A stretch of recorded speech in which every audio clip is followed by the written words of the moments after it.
Torrential rain, June 4th, 20XX, 6:30 p.m., Metro Line 2 in Fuching City. I sat on a bench hugging my backpack, drowsy and half asleep. A shrill female voice suddenly exploded in my ear. Young people these days really have no manners.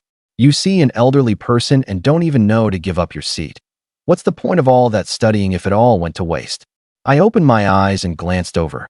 A middle-aged woman in a white and blue senior dance outfit was glaring at me sideways. I ignored her and closed my eyes again. Hey, I'm talking to you. Stop pretending to sleep. The woman stretched out her foot and kicked my leg. I opened my eyes again and slowly pulled a utility knife out of my backpack, staring at her fixedly as my fingers turned the blade. The blade glinted coldly under the light. The woman's expression changed, and she silently pulled her foot back and shut up. My ears finally had some peace and quiet. Just as I was about to catch up on sleep, the subway suddenly let out a sharp alarm. I shot to my feet. Everyone in the carriage looked around in confusion. Outside the window was a pitch-black tunnel, and there didn't seem to be anything unusual inside the carriage either. The lights began flickering. With a click, everything went completely dark. Screams rose one after another. In the darkness, I heard the sound of splashing water. Ah, water. Water's coming in. A woman screamed and staggered backward, pointing toward the train doors. I turned on my phone and shone it over. Surges of floodwater were pouring in through the gaps in the doors.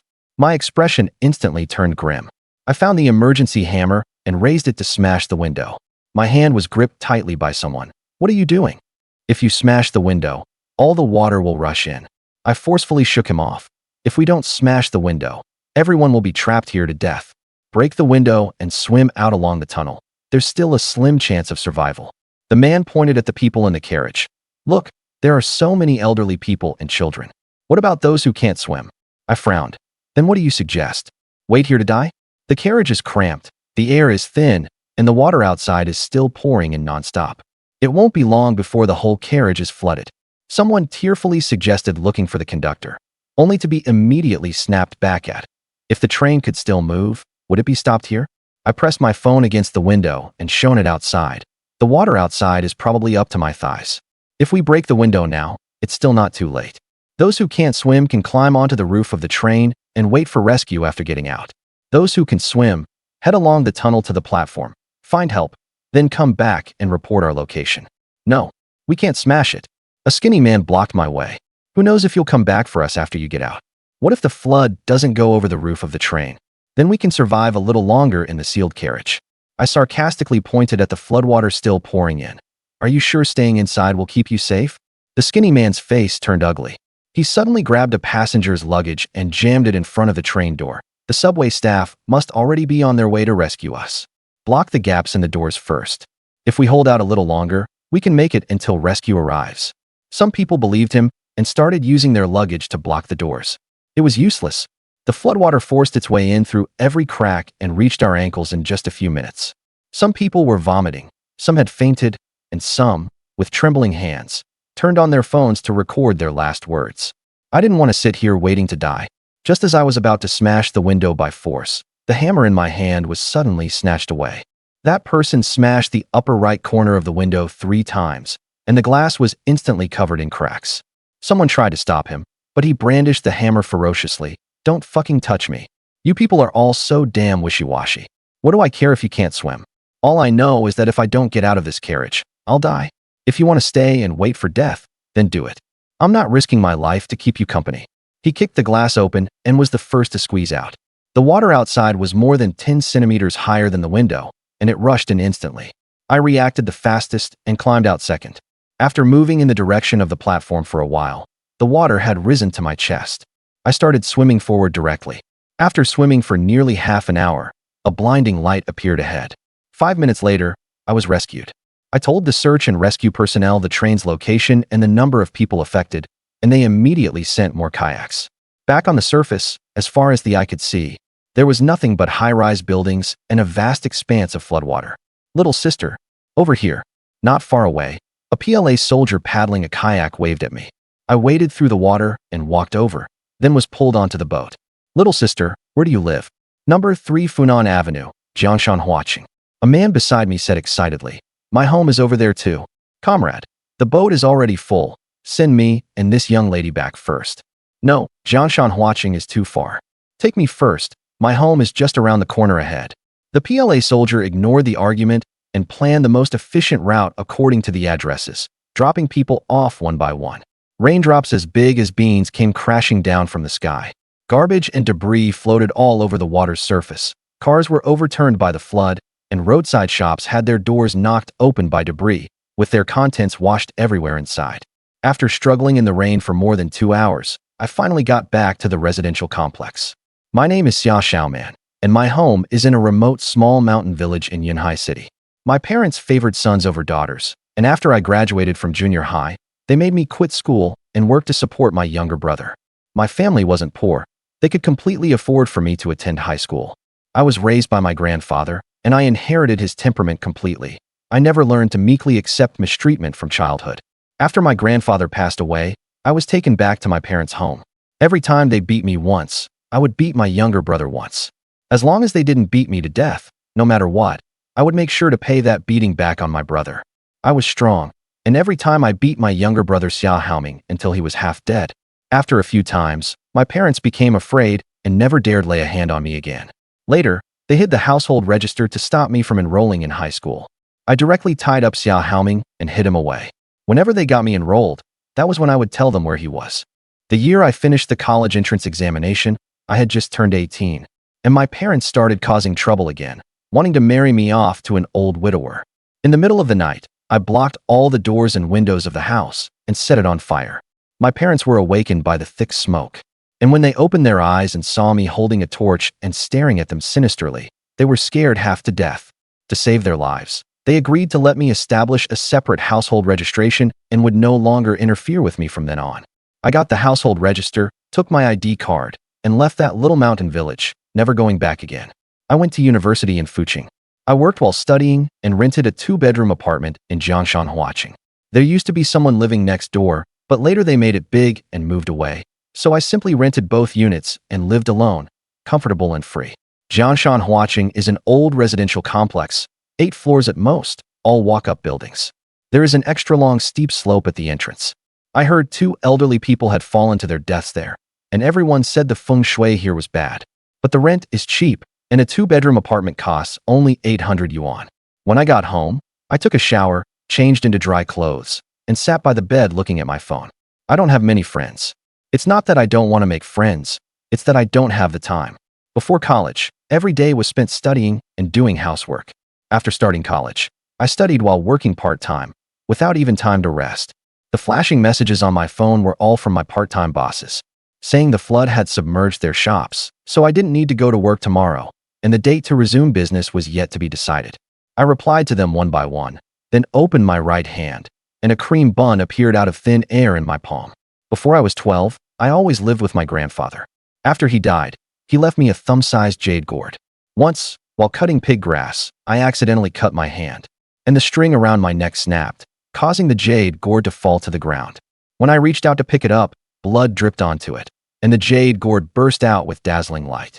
When I opened my eyes again, I had gained a space.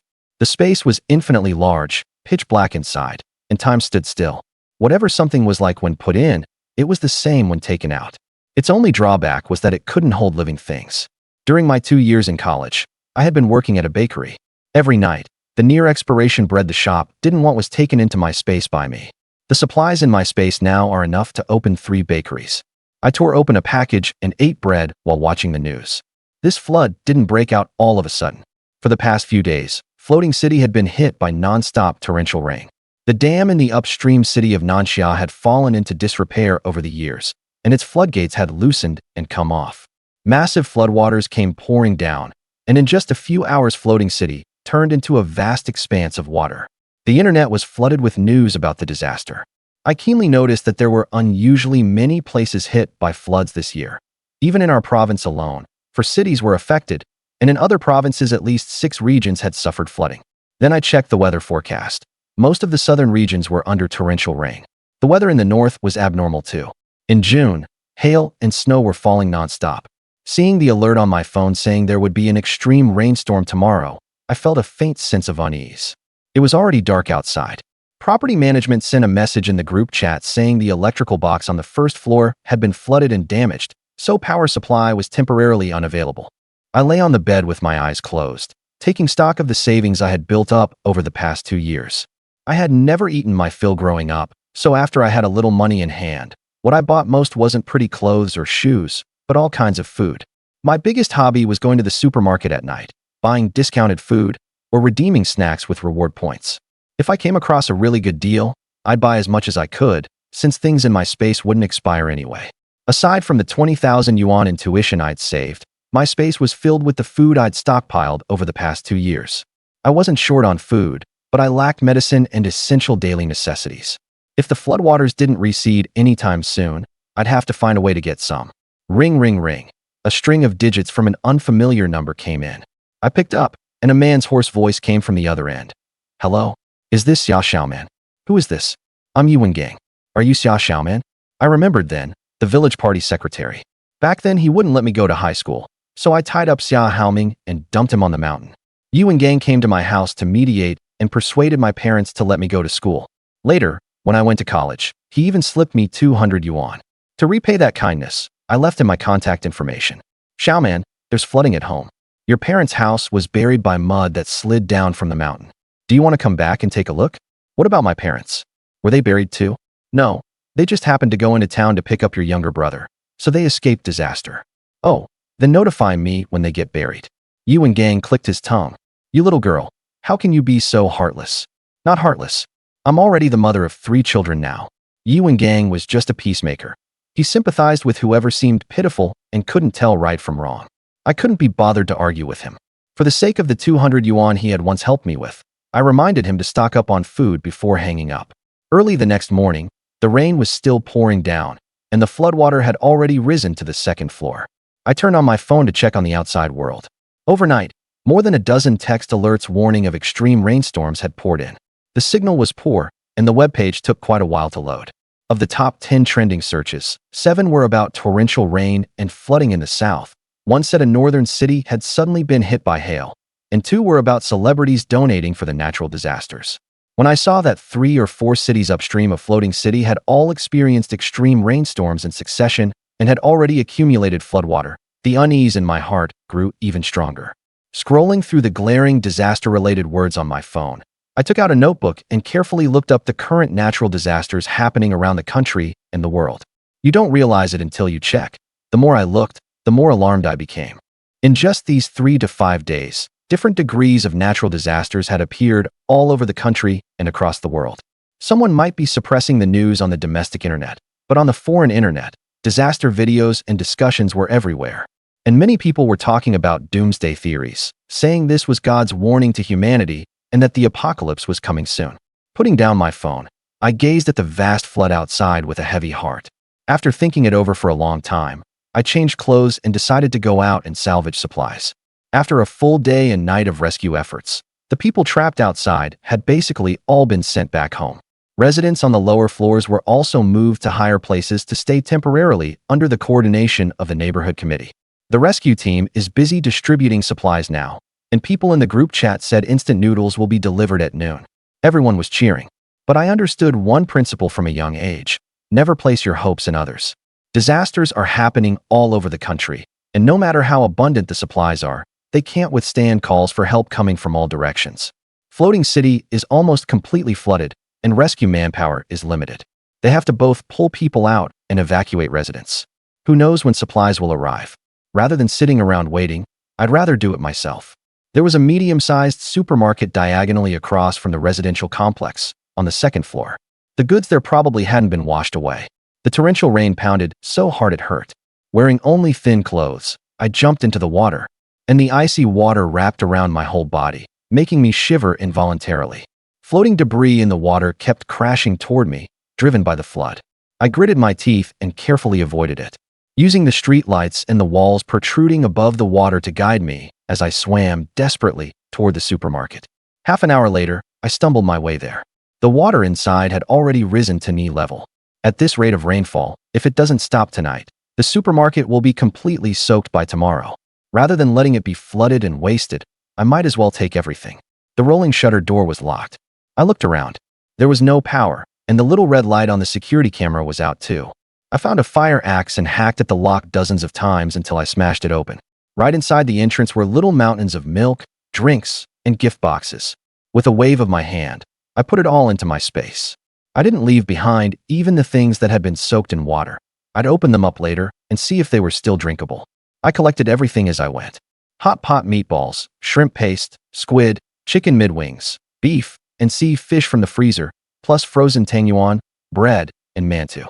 On the shelves were egg noodles, dried noodles, spinach noodles, sweet potato vermicelli, buckwheat noodles, big bowl noodles, bamboo pressed noodles, and alkaline noodles. Bag after bag of vacuum-packed rice, flour, glutinous rice flour, and starch.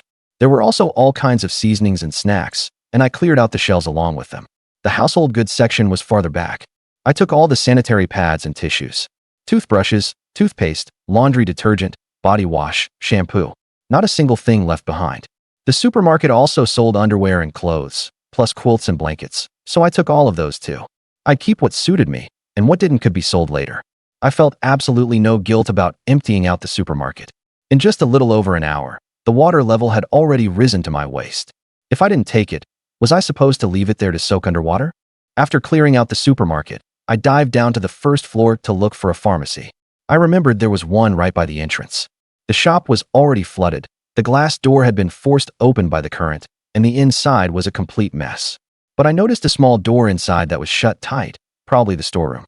I had to come up for air several times, and in the end I forced it open with the fire axe. Boxes upon boxes of medicine were stacked inside.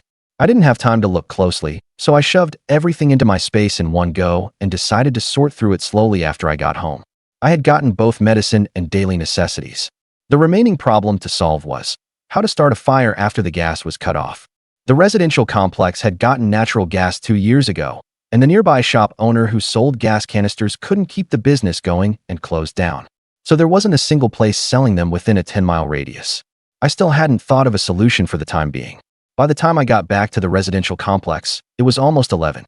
To avoid attracting attention, I picked up 2 large tree branches on the way back and dragged them home, pretending I'd gone out to look for something to burn. As I was climbing the stairs, the door of 603 on the 6th floor opened, and a girl in overalls walked out. Xia Xiaoman, what are you moving wood for? It was Qin, a classmate of ours. She also lived in this residential complex and rented 603 with her boyfriend. Ran out of gas, so I picked these up to use as firewood. You're going to make a fire in the room? Aren't you afraid the landlord will come after you for that? Can't be helped in times like this. As long as he doesn't find out.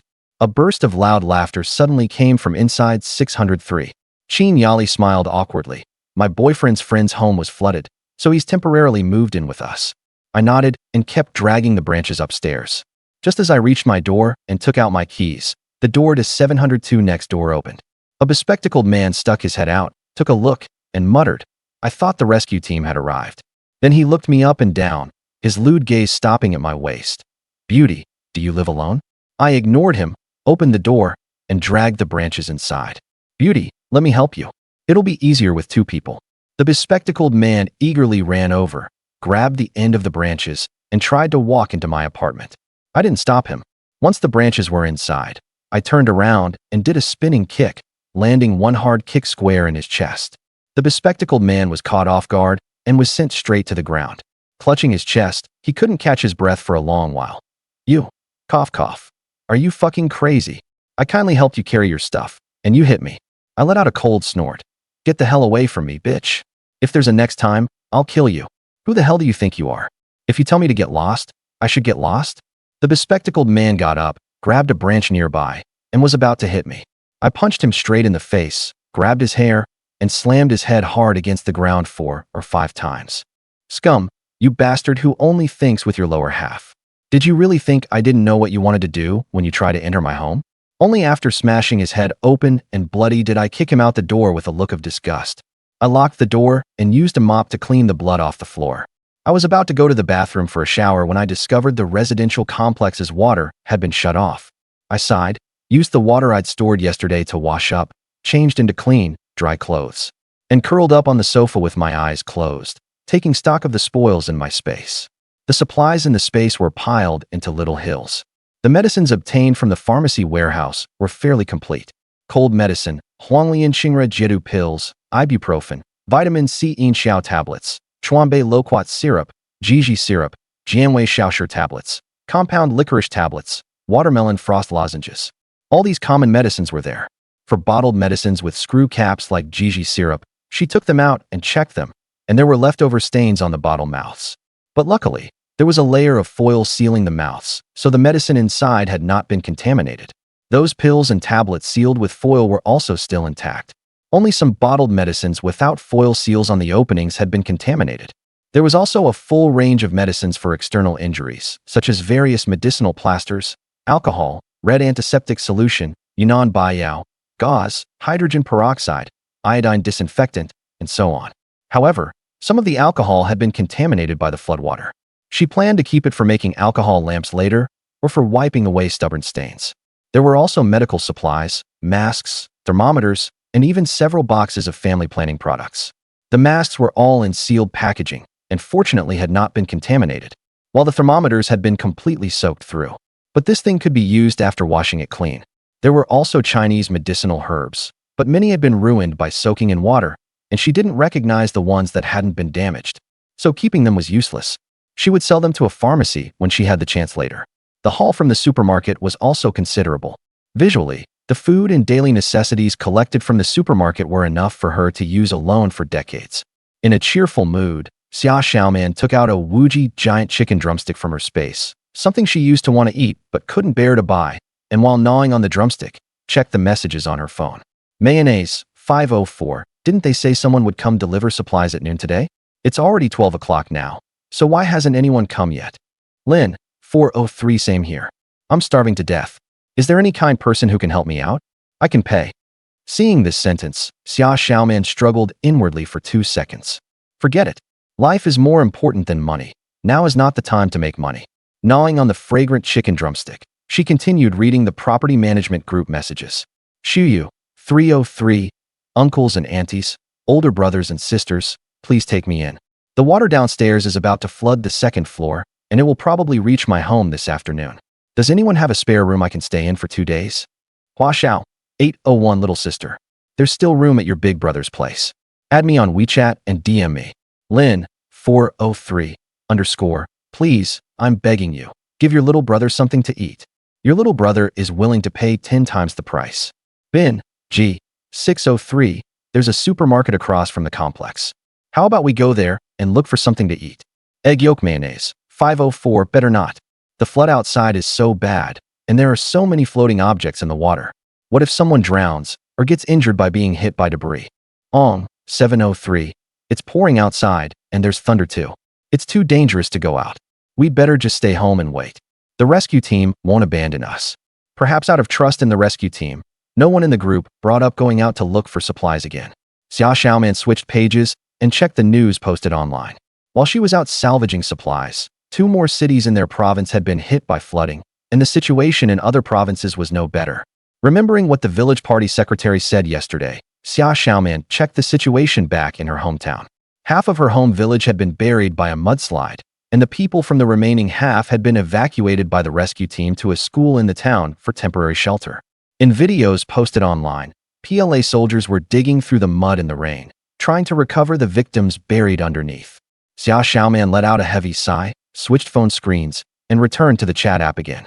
The class group already had 99+ messages, and her classmates were all sharing the flooding situations they had encountered.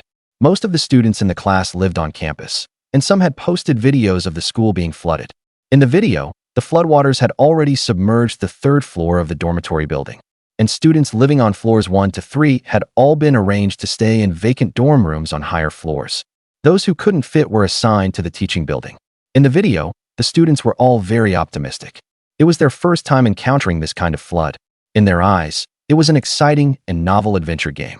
Some bold students even stood on the balcony and performed live dives, not minding how dirty the floodwater was, swimming around in it, and freely reveling in their youth. Only after being scolded by the teachers did they climb back up and clown around while apologizing.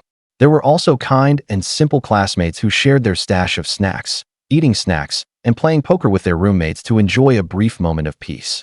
Of course, there were also selfless classmates who volunteered to take part in rescue efforts, helping evacuate teachers and students and protecting important books and materials. Her phone alerted her that the battery was low, so Xia Xiaoman turned it off and took out a power bank to charge it. After eating 2 more pieces of bread to fill her stomach, Xia Xiaoman took out 3 freezers she had collected from the supermarket from her space and blocked the doorway with them. Only then did she feel at ease enough to go back to the bedroom for a nap. It had been a long time since she'd slept until she woke naturally. When Xia Xiaoman woke up, it was already past 3 in the afternoon. She turned on her phone and found that someone had sent her a friend request. "Hello, I'm Sun Qing from the civil engineering major at Fuqing University. Could you accept my request?" Xia Xiaoman tapped on Sun Qing's avatar. It was a cool-looking girl with short hair. She had met Sun Qing before.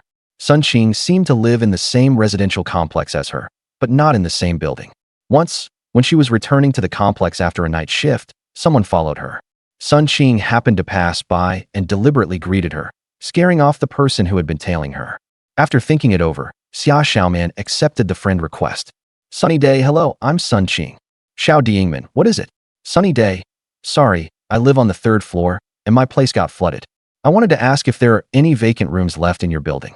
"Xiao Dingman, no one is staying in 704 for the time being." "Sunny day. Thanks. Do you have the landlord's contact information?"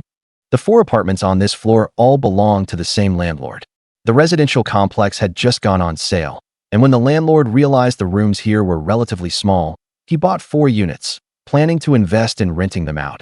So he purchased all 4 apartments at once. Xia Xiaoman sent the landlord's phone number to Sun Qing, then switched pages to check whether there were any messages in the property management group chat. After noon, there was hardly any activity in the group chat, probably because everyone's phones had run out of battery. With the power out for a whole day and night, given how often young people use their phones these days, unless they had a power bank at home, their phones had probably all shut down by now. At around 4 in the afternoon, the sound of a loudspeaker came from the building. Xia Xiaoman opened her door and happened to run into Glasses Guy coming out. Glasses Guy glared at Xia Xiaoman, and when he saw her raise her fist, he immediately scampered downstairs. If he couldn't afford to provoke her, couldn't he at least avoid her? A good man doesn't fight with a woman. Xia Xiaoman also went downstairs.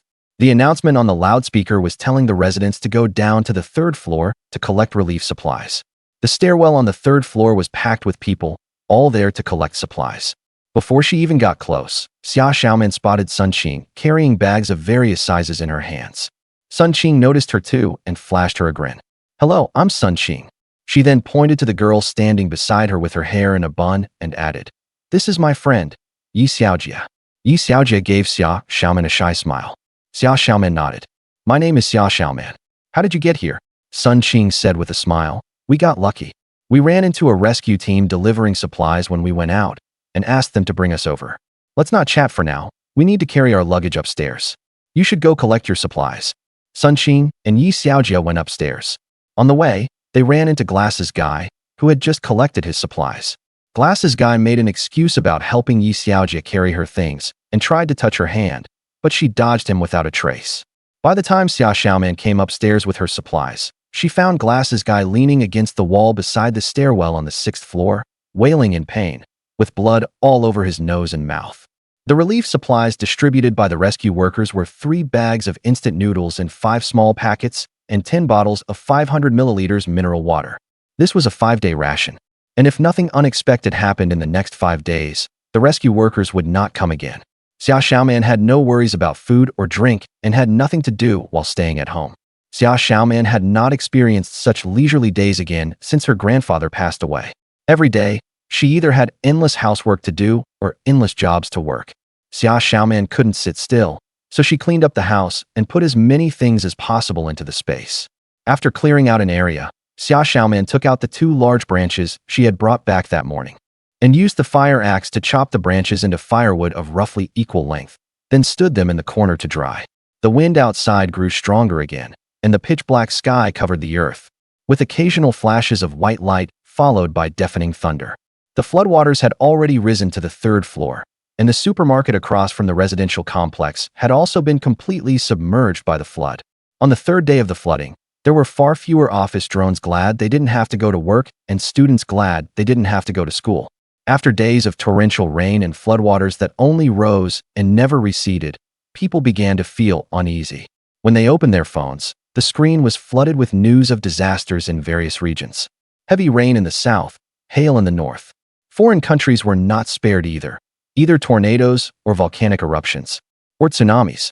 It was as if Blue Star had fallen ill, with every disaster erupting at the same time.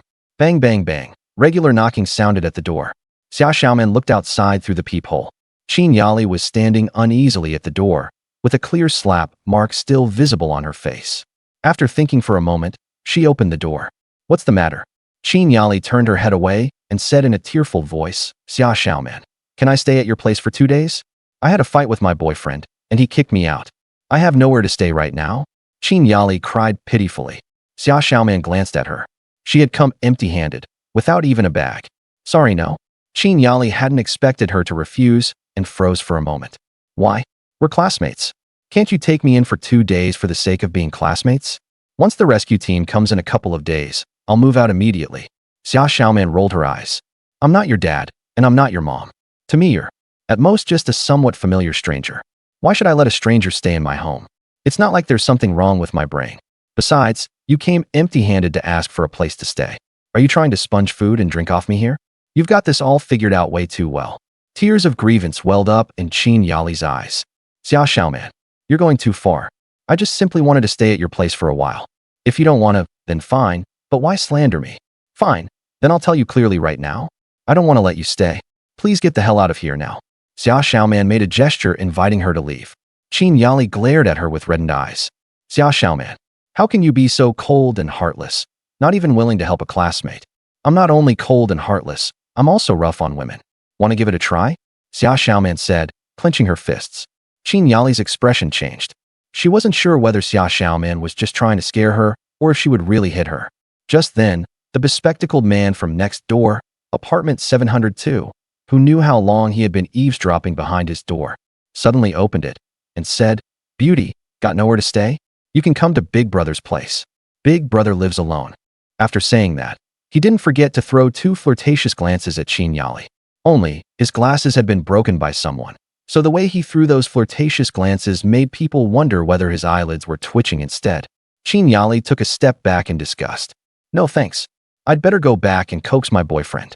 As if afraid of being pestered by the bespectacled man, Qin Yali left in somewhat flustered steps.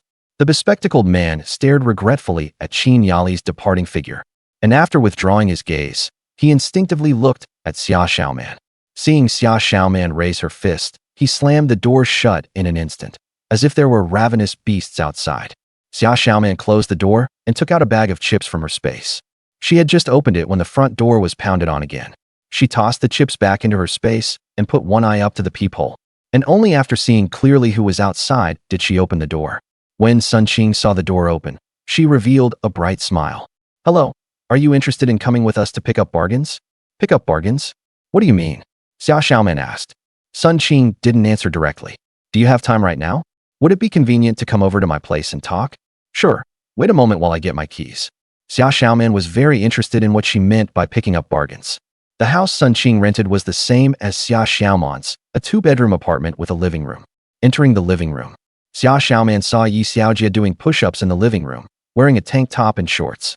The muscles all over her body were taut, full of explosive power. Seeing Xia Xiaoman come over, Yi Xiaojie stopped exercising and stood up. The tank top, soaked with sweat, clung tightly to her body, and the faint outline of her abdominal muscles could be seen. Sun Qing closed the door and walked in, saying, Xiaojie is an 8th Dan Sanda practitioner. She started learning Sanda at the age of 6 and practices every day. Xia Xiaoman was a little surprised. Yi Xiaojie looked thin and petite. You really couldn't tell she was a Sanda expert. Yi Xiaojie smiled shyly and said nothing. Sun Qing motioned for Xia Xiaoman to sit down and got straight to the point. Xiaoman, that bargain picking I mentioned just now means going into the water to salvage some useful things. Do you want to come with us? Xia Xiaoman did not answer directly. Why do you want to salvage things from the water? If you're missing something or short of something, you can ask the rescue team. As long as it's reasonable, the rescue team should be willing to help. In the short term, we really can rely on the rescue team. But if we're trapped in the building for a long time, the supplies in the rescue team's hands will run out sooner or later. Sun Qing took out a sheet of paper, pointed to what was written on it, and said, This is the information I've gathered over the past few days while my phone and computer still had power. Upstream of Fuqing, 3 cities have already experienced flooding. If the rain keeps falling without stopping, the 7 cities upstream of Fuqing, including the 3 that have already flooded, will all be submerged. On the white paper, Sun Qing had written the names of those 7 cities and connected them with lines. And the end of those lines pointed straight at Fuqing. Our city is downstream. If the upstream is flooded, things won't be much better for us downstream. According to the information I found, there will be widespread rainfall across the southern region for the next 40 days, and all of it will be torrential rain. In other words, our Fuqing will remain flooded for the next 40 days. Sun Qing looked grave. And those 40 days are only because the weather forecast can check at most the weather for the next 40 days. After 40 days, if it's still torrential rain, we may be trapped in the building even longer.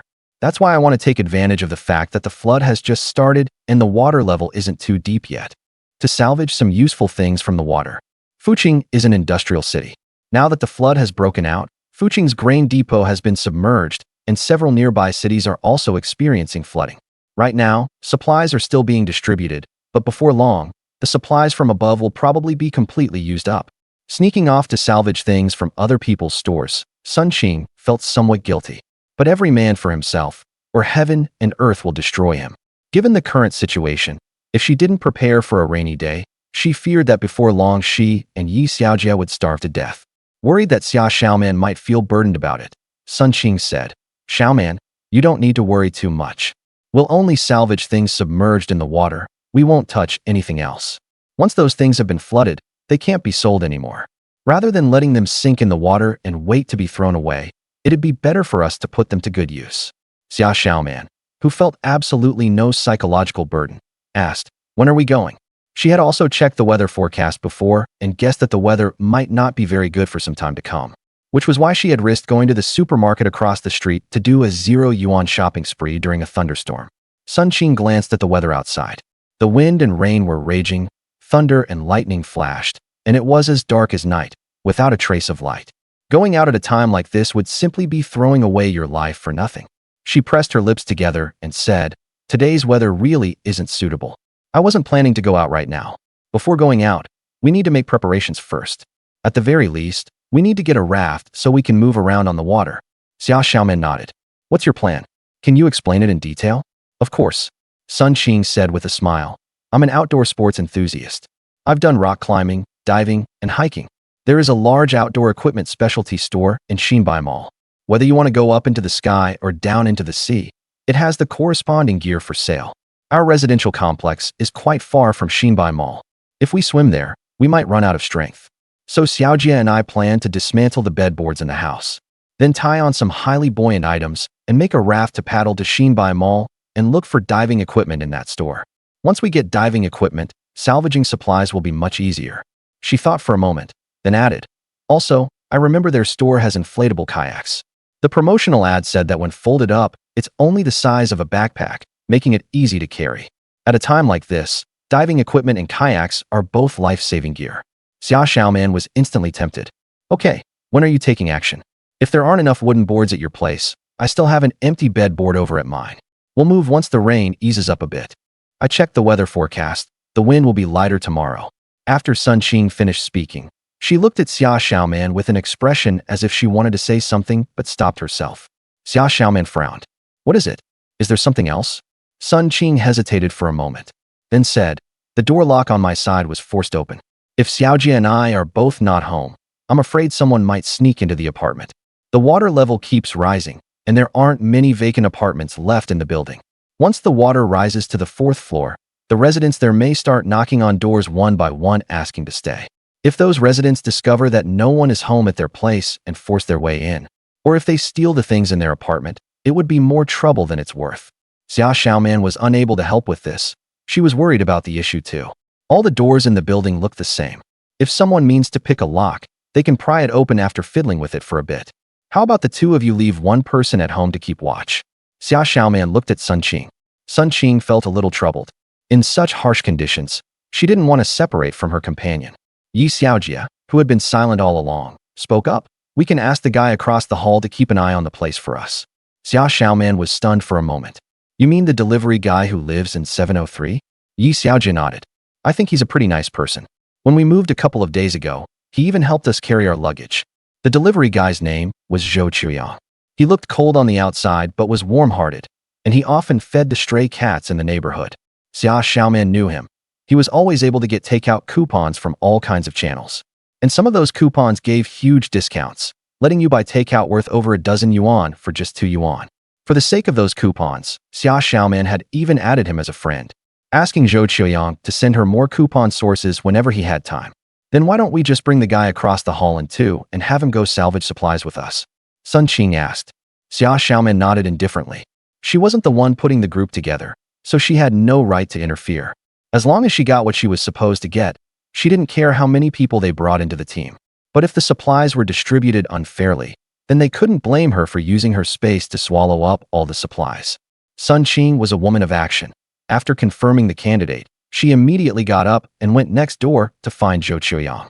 A few minutes later, Sun Qing came back with Zhou Qiuyang and repeated what she had said to Xia Xiaoman earlier. When he heard that the task assigned to him was to stay home and guard the door, Zhou Qiuyang's expression changed again and again. Are you sure you want a grown man like me to stay home and watch the door? Afraid that Zhou Qiuyang might snatch away her chance to go out and do some 0 yuan shopping, Xia Xiaoman said firmly, sure. Guarding the door might look easy and simple, but in reality, it was the most dangerous job. Any resident in the whole building might come to pry the door open. With you watching, the people in the building won't dare make a move. If it were any one of the 3 of us staying behind in the building, they might think we're women and easy to bully and not take us seriously. Sun Qing and Yi Xiaojie nodded in agreement and tacit understanding. Neither of them wanted to stay in the building to guard the rear. Xia Xiaoman's reasoning was solid and her analysis clear. Zhou Qiuyang had no choice but to agree to stay behind and hold the fort. After spending 2 days, using 3 bedboards, countless empty bottles, and some plastic products, they finally made a raft that could carry 3 people. At this point, 5 days had already passed since the last distribution of relief supplies. Everyone in the building had run out of phone battery, and even if they still had power, they might not have had a signal. Many people were unsure whether the rescue team would come today, so early in the morning they went door to door borrowing or buying food. When Xia Xiaoman and the others were carrying the raft downstairs, they ran into Qin Yali, who was out borrowing food, and Qin Yali's boyfriend. Xia Xiaoman, are you going out? Before Xia Xiaoman could speak, Sun Qing said impatiently, can you two have a little common sense? Didn't you see us carrying things downstairs? Why are you blocking the stairway? If you're going upstairs, then hurry up and go. I'll make a narrow path for you. If you're not going upstairs, then get lost and stop blocking the way. Qin Yali's expression stiffened for a moment. I'm talking to my friend. What's it to you? Xia Xiaoman was speechless. Who's your friend? A good dog doesn't block the way, so move aside. Hey, you shrew, who the hell are you talking about? Qin Yali's boyfriend glared at Xia Xiaoman fiercely. Xia Xiaoman's expression turned cold, and she pulled out a fire axe from behind her waist, then brought it down hard on the stair railing beside her. With a bang, cement fragments flew from the railing in all directions. I said move aside for me. Can you understand human language? Seeing the sinister expression on Xia Xiaoman's face, Qin Yali and her boyfriend unconsciously stepped back several paces and leaned against the wall corner, not daring to speak. Xia Xiaoman and the others smoothly carried the raft down from the 3rd floor. After trying it out downstairs for a while and confirming that the raft would not sink, they put on their raincoats and paddled away on the raft. As Sun Qing paddled, she shouted loudly, Xiaoman, I didn't expect you to be quite so bold, picking up an axe and chopping as soon as you said you would. Xia Xiaoman said with a smile, life forces my hand. There's no other way. If you're not a little ruthless, others will walk all over you. If she weren't a little ruthless, how would she ever have had the chance to come out and study? Those with nothing to lose fear nothing. Anyway, her life was a worthless one. Whoever dared bully her, she would dare fight them to the death. Paddling a raft through the city was not an easy thing. There were many drainage outlets under the urban area, and each one formed a small whirlpool. It was hard for Xia Xiaoman and the others to control the direction on their first time paddling a raft.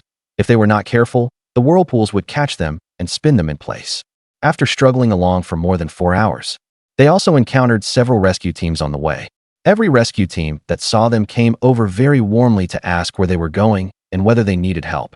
Xia Xiaoman and the others didn't dare say they were going to Xinbai Mall to salvage supplies, so they made the excuse that there was no gas at home and they wanted to get some wood or something to carry back for firewood. Xinbai Mall stood in the city center, in a low-lying area and by the river. By the time Xia Xiaoman and the others arrived at Xinbai Mall, the mall had already been flooded up to the 3rd floor. The 3rd floor of Xinbai Mall was different from the 3rd floor of a residential building. Each floor in Xinbai Mall had a floor height of 4.5 meters, 1.5 meters higher than the floors in commercial housing. The mall was flooded up to the third floor, so the surrounding residents were probably flooded up to the fourth or fifth floor. Xia Xiaoman and the others paddled more than half a circle around the mall and found a floor-to-ceiling window near the roadside, with a restaurant inside. Xia Xiaoman raised the axe, swung her arm in a full arc, and smashed down hard. Glass made by the state really was different. Only after 2 consecutive blows did winding cracks appear in the floor-to-ceiling window. After breaking the glass, Xia Xiaoman climbed in first. Hurry and get in. The residents opposite the mall may have seen us smashing the glass. They might come over to snatch things later. As soon as Sun Qing heard this, she quickly sped up, pulled Yi Xiaojie along and hurriedly climbed in through the window, tied the rope binding the raft under the corner of a table, and followed Xia Xiaoman out. The restaurant's main entrance was locked. Xia Xiaoman had originally planned to force the door open, but Sun Qing quickly stopped her, pulled out 2 pieces of wire from her backpack, fiddled with them for a couple of moments, and the lock opened. Xia Xiaoman looked at her skillful lockpicking and her expression changed. You know how to pick locks, so why did you have to smash open the door to 704 by force? Sun Qing chuckled. I only know the basics. I can open doors that aren't deadbolt, but 704 was locked with 3 deadbolts. Without a key, I couldn't open it. Xia Xiaoman. When she got back, she immediately deadbolted her own front door. They were currently on the 4th floor of the mall, while the outdoor goods store Sun Qing mentioned was on the 2nd floor. Of the 3 of them, Xia Xiaoman was the strongest swimmer. Yi Xiaojie tied the rope brought from home around Xia Xiaoman's waist, and Xia Xiaoman put on swimming goggles and a waterproof light before jumping into the water. After going underwater several times, Xia Xiaoman finally found that outdoor goods store. The mall's 1st floor had been flooded by backflow, damaging quite a few shops. The 2nd floor had been submerged bit by the standing water, so the shops from the 2nd floor upward had not been damaged. Xia Xiaoman forced the door open and entered. Without caring what the items were, she stuffed everything into her space in one go. When she was almost unable to hold her breath anymore, she tugged on the rope at her waist, signaling Sun Qing and Yi Xiaojie to pull her back up. Just before being pulled out of the water, she took out several items from her space that looked similar to diving equipment and handed them to Sun Qing for identification.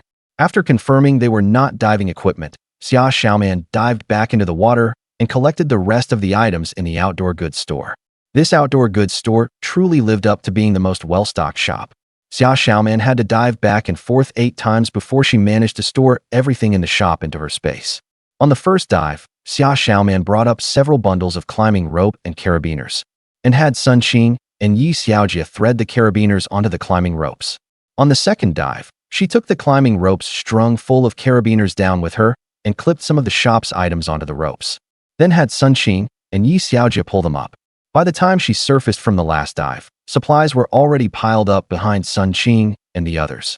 Xia Xiaoman took off her goggles and said, panting, Sun Qing, find the kayaks. We need to leave quickly. Immersed in her joy, Sun Qing looked puzzled. Leave now? There are still so many shops here. Wouldn't it be such a pity to leave just like this? Don't bite off more than you can chew, Xia Xiaoman said as she sorted through the salvaged supplies. There are only 3 of us. We'll be doing well enough if we can get this pile of stuff back. If we salvage anything else, we won't be able to take it back with us. Besides, we've been at this mall for almost an hour already. An hour is enough time for the residents across from here to find things and make boats to row over. If we keep delaying, we may not even be able to take this much with us. Hearing Xia Xiaoman's words, Sun Qing finally remembered that there was still a group of residents across from the mall watching them like hawks, and immediately dug out the kayaks and inflated them. They had salvaged quite a lot of things, and a 2-person kayak was nowhere near enough. After getting 3 kayaks ready, Xia Xiaoman and the others quickly moved the supplies onto the boats. While moving the supplies, Sun Qing saw that people in the distance were already paddling over on makeshift rafts.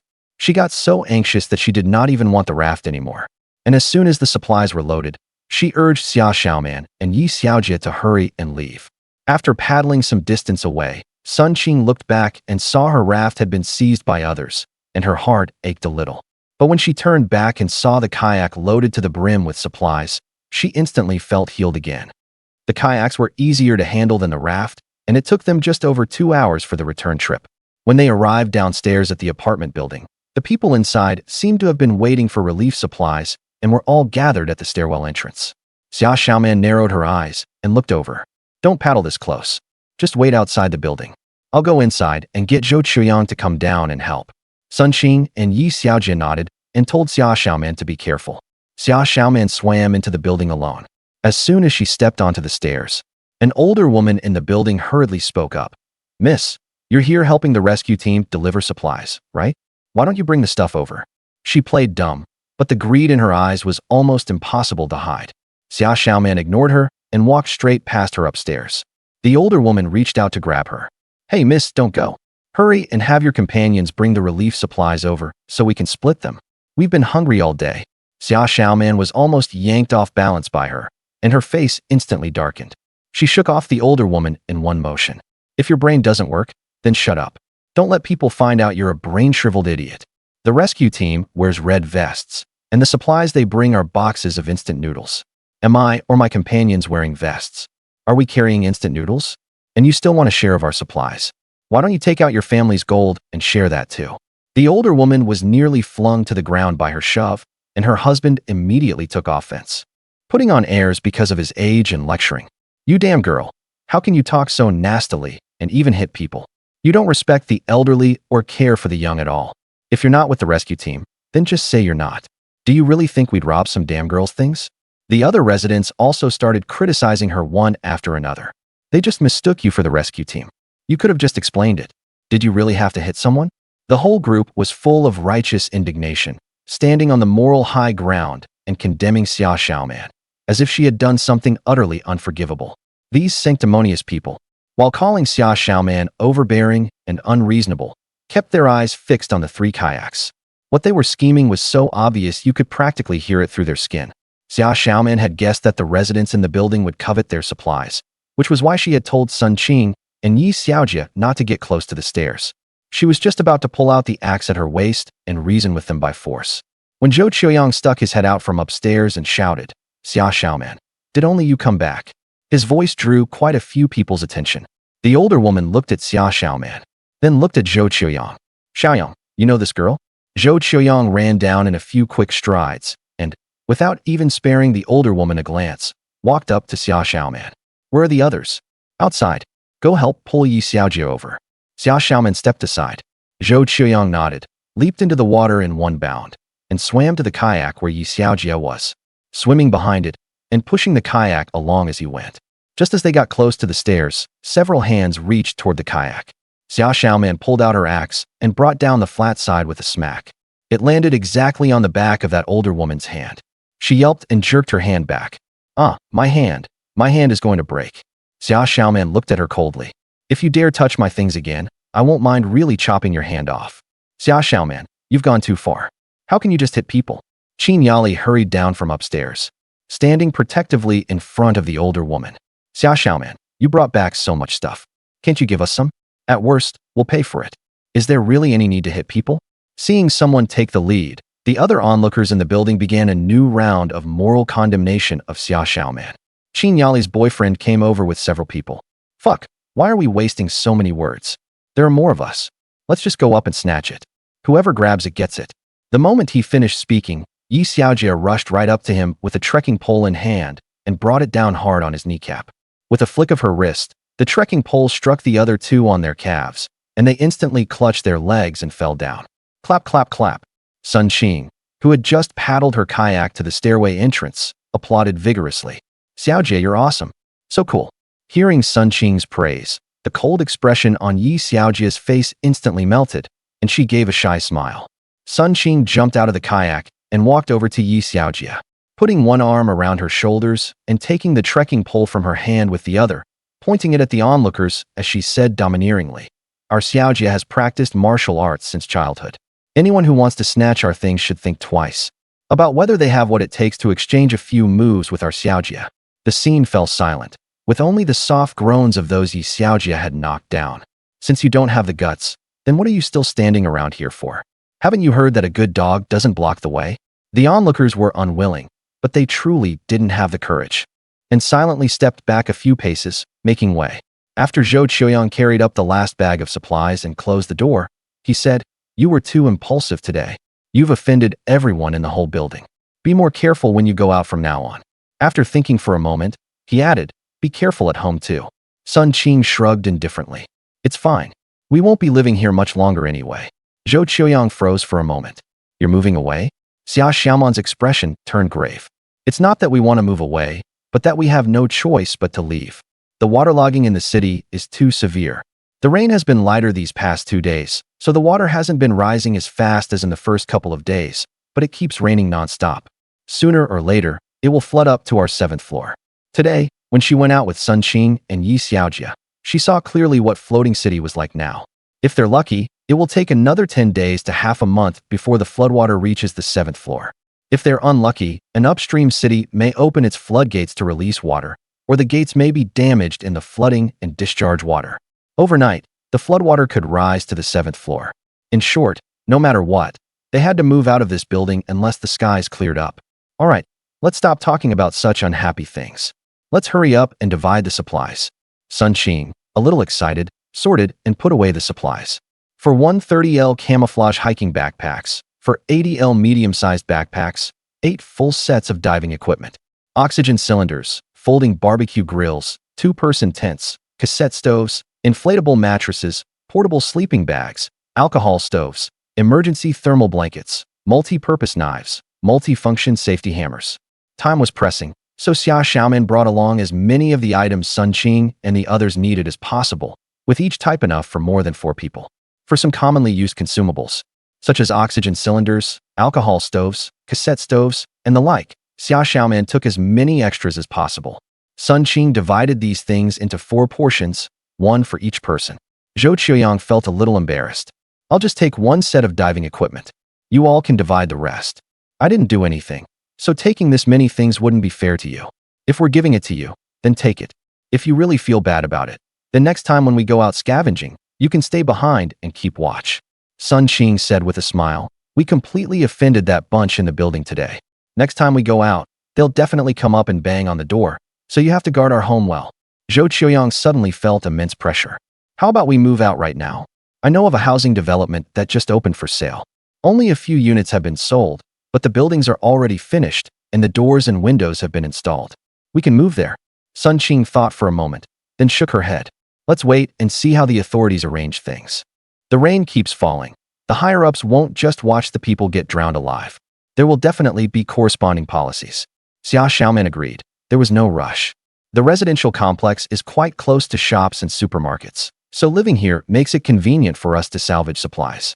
After dividing up the supplies, Xia Xiaoman dragged her share home. After rowing the boat all day, her arms were sore and swollen. She boiled a kettle of hot water on the portable gas stove to wipe herself clean, then took out the medicated patches she had salvaged from the water from her space, tore open the package and stuck them on her arms to relieve the muscle soreness. In the evening, she ate something hot, a pot of dumplings and 2 char siu buns. Half asleep and half awake, she suddenly heard a blood-curdling scream. Xia Xiaoman was jolted awake and sprang up from the bed. Without even putting on her shoes, she ran out of the bedroom and stood at the entrance to the living room, pricking up her ears to listen to the commotion outside. I fucking told you not to pry open my door. You dare steal my supplies? I'll fucking kill you, damn it. Go on, steal. Why did you stop? Weren't you acting all bold just now? Didn't you say you were going to kill us? Why aren't you doing it now? Or do you just not have the guts to kill us? Sun Qing's booming voice came through the door into Xia Xiaoman's ears, mixed with the screams of strangers. Xia Xiaoman put the pile of heavy objects blocking the doorway into her space, narrowed her eyes, and looked outside through the peephole. 5 people were tied up tightly with ropes, kneeling in the corner of the corridor against the wall. Sun Qing had a flashlight in one hand and a stick in the other, pacing back and forth and occasionally lashing one of them with the stick. Xia Xiaoman opened the door and asked, Sun Qing, what's going on? Sun Qing turned her head to look over. Did we wake you? These people just sneaked into my home to steal things, and Xiaojia took them down in one move. I'm educating them not to steal things whenever they feel like it. After closing the door, Xia Xiaoman walked closer and took a look. The 5 thieves were all residents from the 6th floor. Each of them was bruised and battered, hanging their heads without saying a word. Xia Xiaoman glanced over and said, Where's Xiaojia? Sun Qing pointed behind her. She's inside helping Zhou Qiuyang treat his wound. These 5 little thieves had originally intended to steal from Xia Xiaoman's home. Since Xia Xiaoman lived alone, she was a comparatively easier target. But they hadn't expected the lock on Xia Xiaoman's door to be so hard to pick. After finally getting the lock open, They found that the door seemed to be braced from behind by something and couldn't be pushed open. Settling for second best, they chose to steal from Sun Qing's home instead. The lock on Sun Qing's door had previously been forcibly dismantled once, so it could be pried open in just a few tries. But they hadn't expected Sun Qing and Yi Xiaojie to place a glass on the floor behind the door. The moment the door was pushed open, the glass fell to the ground and shattered with a crisp sound. Sun Qing and Yi Xiaojie were instantly awakened. Working in perfect coordination, the two of them subdued the 5 men within minutes. Zhou Qiuyang from across the hall heard the noise and came over to help. But Yi Xiaojie mistook him for one of the thieves and grabbed his hair, smashing his head against the corner of the table and splitting the skin on his forehead, leaving his face covered in blood. When Xia Xiaoman entered the room, she saw Yi Xiaojie bandaging Zhou Qiuyang's wound with a face full of guilt. "You didn't get a concussion from that, did you?" When Zhou Qiuyang saw the schadenfreude on Xia Xiaoman's face, he said irritably, "No, it's just a bit of broken skin." Xia Xiaoman laughed unkindly. "You're way too useless, aren't you? It's one thing that you didn't manage to help, but you even got taken down by Xiaojie in a single move. I didn't see clearly. That's why I accidentally hurt Zhou Qiuyang." Yi Xiaojie felt guilty and uneasy. Who can see clearly in pitch darkness? Xia Xiaoman comforted her, then asked probingly, "Xiaojie, is Sonda easy to learn?" Yi Xiaojie was taken aback for a moment. "It's okay, you just need to practice a lot." "Then can you teach me? I want to learn some self-defense moves." She had great brute strength, but she didn't know how to bring that strength into full play. From the attitudes of the people in the building today, it was clear that society was not safe right now. At the very least, their building was not safe. In the future, the number of times they had to fight might gradually increase. Before that happened, she needed to make thorough preparations. That way, even if she couldn't win, she would at least have the ability to escape. Yi Xiaojie nodded. "Sure, I've been teaching I Ching martial arts these past 2 days. If you're interested, you can come learn with us." Zhou Qiuyang said. "Then I'll learn too."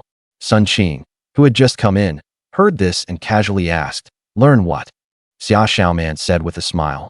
"We've agreed with Xiaojie to start learning Sonda from her tomorrow." "That's great. Finally, I won't be the only one suffering anymore." She took 2 sips of water, then added, "Hey, those thieves just said the rescue team didn't come today, and there was no food at home, so that's why they came to steal things. What do you all think? Why didn't the rescue team come today?" "They were probably delayed by something," Zhou Qiuyang said. "I saw online that a massive tsunami hit the coastal area, and many people were swept away by the seawater. Our city isn't that far from the coast. Maybe the rescue team went to support the coastal area, and with not enough manpower, that's why they didn't come today." Wait. Sun Qing made a stopping gesture. "You said you saw it online? Your home still has electricity." Zhou Qiuyang nodded. "I have storage batteries at home." "Your home has storage batteries?" Sun Qing was so excited she nearly screamed. Zhou Qiuyang smiled and nodded again. He had long worked as a delivery rider, and since there was nowhere in the residential complex to charge, he had to remove the battery from his electric scooter and bring it home to charge every day. For convenience, he bought several spare batteries, so if he forgot to charge one, he could just use a backup battery directly. After the power outage in the residential complex, he modified things a bit, using those batteries to charge his phone or connect to an electric kettle to boil water for instant noodles. The word envy was practically popping out of Sun Qing's eyes. Brother Yang. Could I borrow some electricity from your place and charge my phone?" "No problem. I'll bring you a storage battery later." He turned to look at Xia Xiaoman. "Do you want one? I still have some at home." Xia Xiaoman nodded. "I won't take yours for free. Later I'll bring you some dried toast crusts." The bakery had lots of toast crusts left over every day from making sandwiches, and the shop would dry the crusts and sell them. But there weren't many buyers, so she took almost all of them home. If sealed properly, dried toast crusts could keep for at least 3 months without going bad. Zhou Qiuyang did not refuse. He wasn't in the habit of stocking food at home, and he had already eaten all the instant noodles the rescue team had given him. What he lacked most at the moment was food. 1 bag of toast crusts was enough for a full meal for an adult. Xia Xiaoman traded 5 bags of toast crusts for 1 storage battery and went home.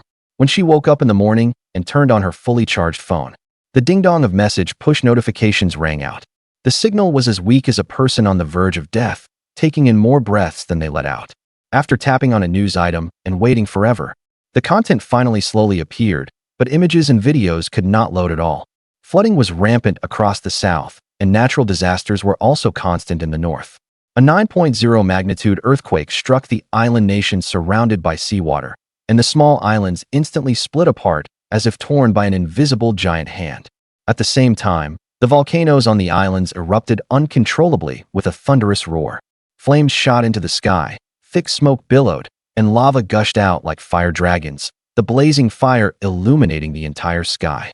Volcanic ash filled the air, blotting out the sun, dealing an even more devastating blow to the already shattered islands. But right after that came the massive tsunami triggered by the earthquake. The tsunami was like a ferocious beast, sweeping in at astonishing speed and swallowing the islands whole in the blink of an eye. The satellite image took 5 minutes to load, and the place where the island nation had once been was now already a vast expanse of ocean. The coastal areas of Xia country close to the island nation were all affected by aftershocks and the tsunami. When one region suffers, aid comes from all sides. But now all sides are suffering. So they could only ask places closer to the coastal areas to spare as many people as possible to help out. Floating City temporarily reassigned 50,000 people to the coastal areas, resulting in a shortage of personnel to distribute relief supplies. With food at home running out and the rescue teams taking forever to arrive, many people could no longer stay put at home and tried every possible way to make something that could travel on water. Some tore apart wardrobes to make rafts, some used tape to bind buckets together, and some even brought out the inflatable swimming pools they had bought. Looking down from the balcony, there were people everywhere braving the heavy rain to go out in search of food. Bang, bang, bang. Regular knocking sounded at the door. "Xiaoman, it's me." Hearing Sun Qing's voice, Xia Xiaoman still habitually glanced through the peephole before opening the door. "Up so early? Where are those thieves?" Sun Qing shook her head. "No idea. They were probably rescued by their accomplices. After beating them up last night and tying them in the hallway, she didn't bother with them anymore. When she got up in the morning, only a few ropes were left on the floor. Are you going out with us later?" "Where are you going?" Xia Xiaoman asked. "To the supermarket across from the residential complex. We have diving equipment, so we can dive down and salvage supplies." Xia Xiaoman rubbed her forehead. "Why are you so fixated on going to the supermarket across the complex? I just saw that a lot of people in the residential complex have already gone out. They might also go to the supermarket across from the complex. I suggest going somewhere with fewer people. It'll be safer that way." Sun Qing thought for 2 seconds. "Then let's go to the department supermarket at the end of the street. It's a bit farther than the supermarket across from the complex, so probably not many people will go there. The residents live above that supermarket at the end of the street. They might not allow us to salvage there." Xia Xiaoman thought for a moment and said, "Go back first. I'll tidy up a bit and come over to your place later to discuss it." Sun Qing nodded. A creepy guy lived next door in 702, and discussing where to salvage supplies at the doorway really wasn't convenient. After washing up, Xia Xiaoman ate 2 pieces of bread, changed into sportswear, and went out. Sun Qing and Yi Xiaojie had already invited Zhou Chuyang over, and the 3 of them were gathered around an iPad looking at a nearby map. "Xiaoman, come here." Sun Qing waved at Xia Xiaoman. "We just looked into it, and we can go to Wanhui Plaza. There's a supermarket on the basement level of the mall there, and quite a few restaurants from the 2nd floor upward. State regulations say that restaurants with a floor area greater than 300 square meters or seating for more than 150 people are not allowed to install natural gas. In other words, these restaurants may have gas cylinders stored there." Xia Xiaoman raised an eyebrow. "How do you know all this?" Sun Qing smiled proudly. "My family runs a restaurant, of course I know. Wanhui Plaza has gas cylinders. There's a supermarket, and it's not too far from the residential complex. It usually takes a little over 10 minutes by car, or more than 40 minutes on foot. And all around Wanhui Plaza are shops, with no residents, so they wouldn't have to worry about being seen salvaging supplies from the mall." This time, it was still Xia Xiaoman, Sun Qing, and Yi Xiaojie going out. Yesterday, they had offended everyone in the building, so before heading out, they moved all the important things from their home to Zhou Chuyang's place. At least, that was how it looked on the surface. As for where the truly important things were actually hidden, only they themselves knew.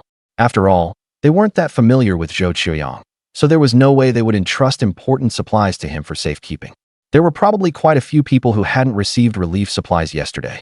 On the way to Wanhui Plaza, Xia Xiaoman and the others saw many people going out on all kinds of watercraft to salvage supplies.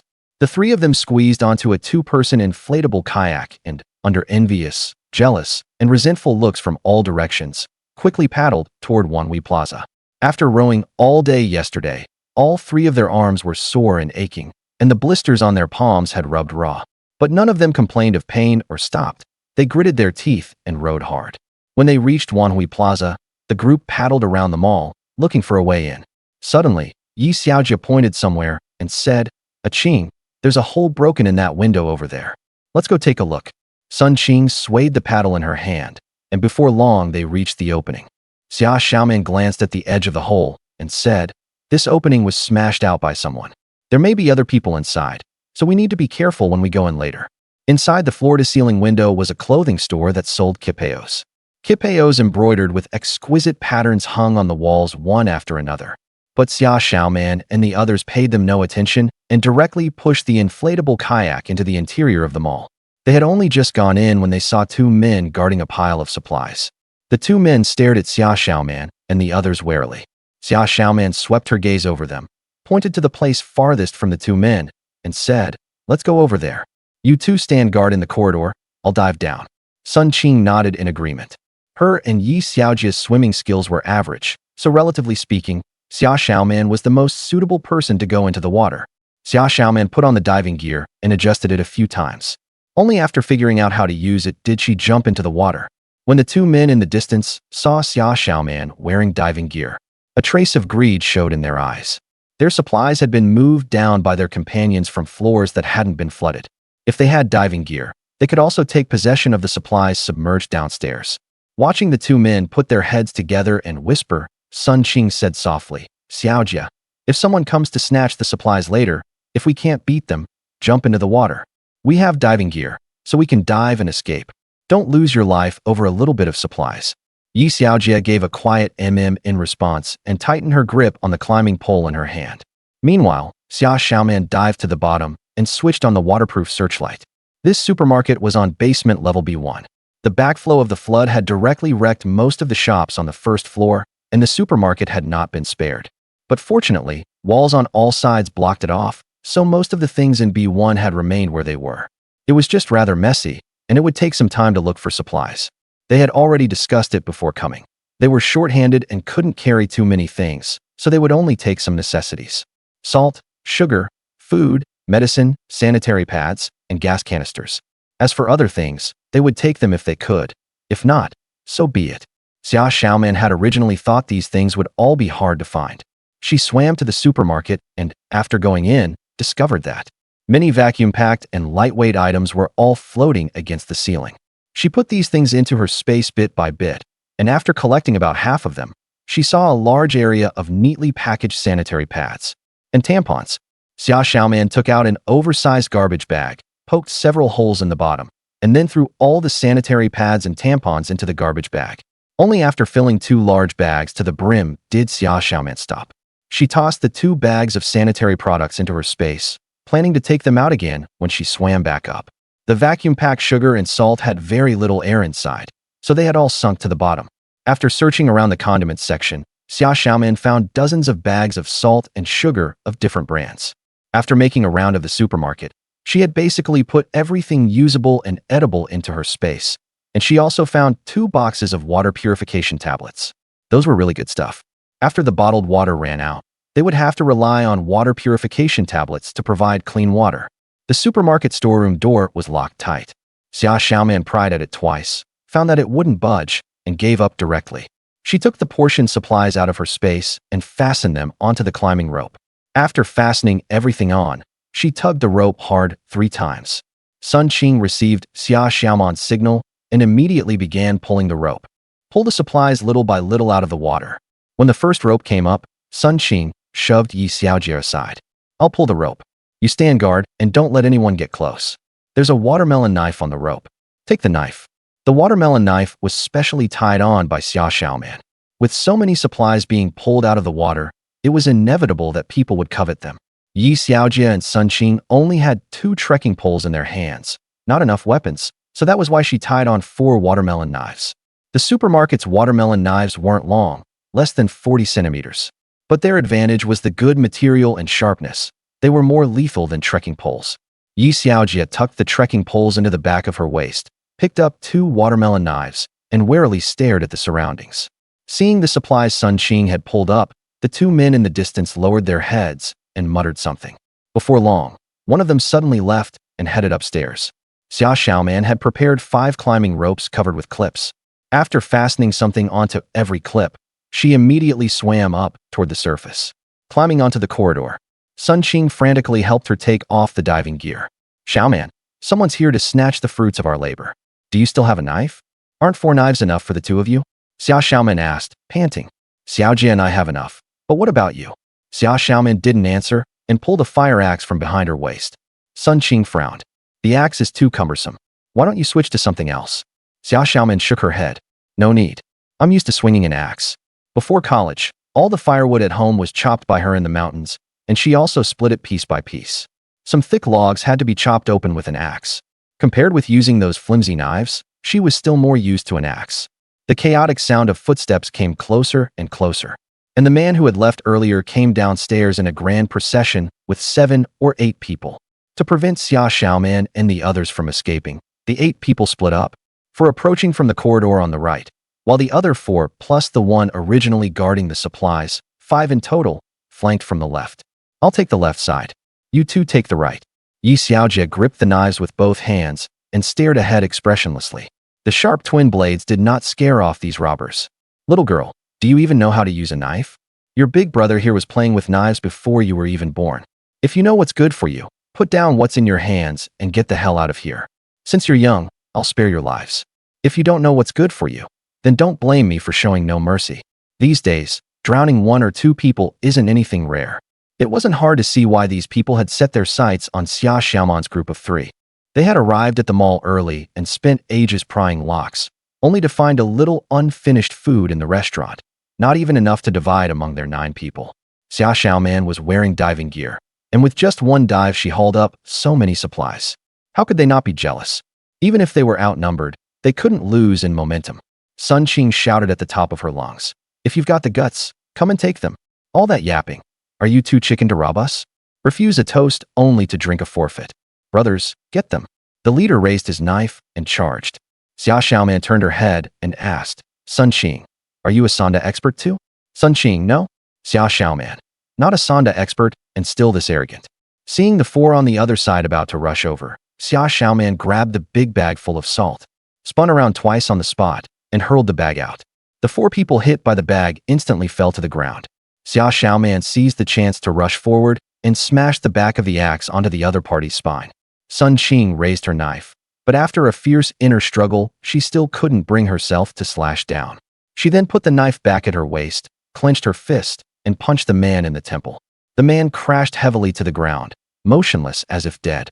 Yi Xiaojie held her ground as long as the enemy didn't move. The moment they did, they would immediately get slashed by her. She was petite, and for these people without special training, it was basically very hard to even touch her. After a few quick movements, all 5 of them had knife wounds on their bodies and hands. Yi Xiaojie deliberately controlled her strength.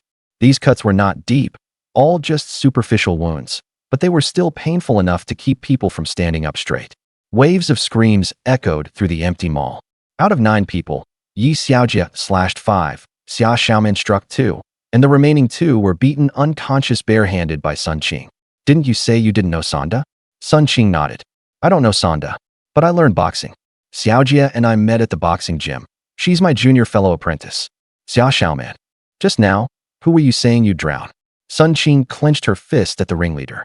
Clutching the abdomen that Yi Xiaojie had slashed, the other party bluffed and said, "Don't mess around. Before you came, I had someone go notify my brothers to come over. If you dare touch me, my brothers definitely won't let you off." Sun Qing put on an affected tone. "Oh my, I'm so scared. Later, I'll sink every last one of you, and we'll see whether your brothers get here faster or you die faster." Seeing Xia Xiaoman tie up those 2 unconscious people, the leading man immediately panicked. "Killing is against the law. You can't kill me." Xia Xiaoman let out a cold snort. "Now you know killing is against the law? When you were saying you were going to drown us earlier, why didn't you say killing was against the law?" I was joking, just trying to scare you. I'm a law-abiding citizen. How could I kill anyone? A real man knows when to yield and when to stand tall." The man dropped to his knees with a thud. "3 kind young ladies, please have mercy. I still have a wife and children at home waiting for me to go back." Xia Xiaoman said nothing and quickened the movements of her hands. Before long, she had all 9 of them tied to the railing. Sun Qing checked the supplies that group had gathered. It was all rice, flour, and seasonings stored in the restaurant. I'll go upstairs and look for gas cylinders. You two sort out the supplies. And once we find the gas cylinders, we'll head back. She was relatively familiar with the restaurant's layout and could find the kitchen and get the gas cylinders as quickly as possible. Xia Xiaoman and Yi Xiaojia pulled up the supplies that were still soaking in the water one by one. There were too many supplies. The 3 inflatable boats probably wouldn't be enough to carry everything. Hearing Yi Xiaojia's words, Xia Xiaoman walked over to that group. Hey, how did you get here? The ringleader's eyes shifted, and he lowered his head and played dead. Xia Xiaoman clicked her tongue impatiently, pulled out a multifunctional dagger, and drove it straight into his thigh. A pig-slaughtering scream rang through the air. I'll talk. We came here by assault boat. The assault boat is hidden behind the front counter of the clothing store by the entrance.